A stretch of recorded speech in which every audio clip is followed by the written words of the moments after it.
আমাদের রিফার তো স্টক করছে, ওর হসপিটালে ভর্তি করাইছি। ডাক্তার বলছি ইমার্জেন্সি অপারেশন করতে হবে, এখন 50,000 টাকার মতো লাগবে।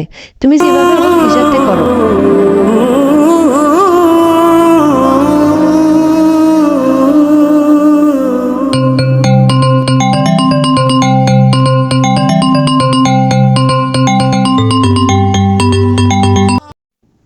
হ্যালো, রিফাতের আব্বু?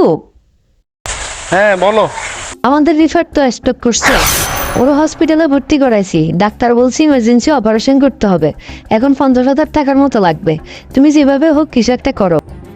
কি বলো? আচ্ছা আমি দেখতেছি, দাঁড়াও। Hello Kaiser, hello Rafat. বন্ধু, আমার আমার ছেলে তো খুব অসুস্থ, আমাকে আমাকে 50,000 টাকা দিতে পারবি? আমি তোকে 15 দিন পরে দিয়ে দিব। বন্ধু একদম এখন টাকা নাই।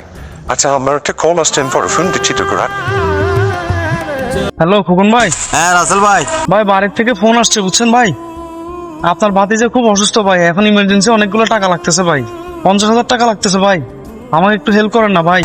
টাকা তো আমার কাছে আছে, আমি তো একজনের দেওয়ার জন্য রাখছি, ও না নিলে তো আপনাকে দিতে পারতাম।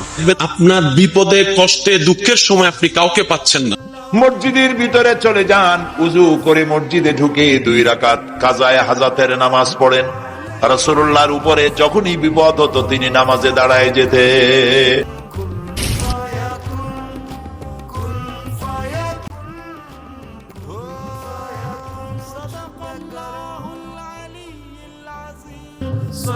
ইয়া আল্লাহ, ইয়া রহমান, ইয়া আল্লাহ আপনার অনেক দয়া। আল্লাহ আল্লাহ আপনার রহমান নামে রুসিলে আল্লাহ আপনি আমার উপর দয়া করুন। আল্লাহ আল্লাহ আমাকে বিপদ থেকে উদ্ধার করুন। আল্লাহ ইয়া আল্লাহ।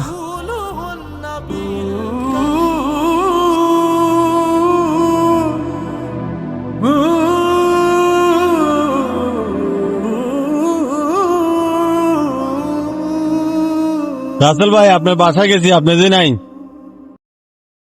হ্যাঁ ভাই, ওই লোকটার টাকা দিবার কথা হয়তো নেই, এখন টাকাটা আপনি রাখেন, এখানে 50,000 টাকা আছে, এখন এগুলো রাখেন, আপনি কাজ সারেন, পরে আপনি আমাকে দিয়ে দিন। আল্লাহ আছেন, আল্লাহ সত্যি আছেন। যখন দেখবেন জীবনে আপনি হোঁচট খেয়েছেন, আপনি কোনো বিপদে পড়েছেন, কেউ নেই আপনাকে সাহায্য করার, সেজদায় পড়ে কান্নাকাটি করছেন, দেনান দেন দেখছেন আপনার সামনে সেই বস্তুটা হাজির, আপনি বুঝতে পারবেন আল্লাহ আছেন।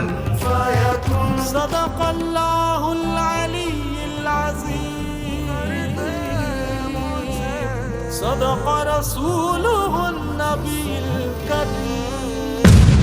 الله عليه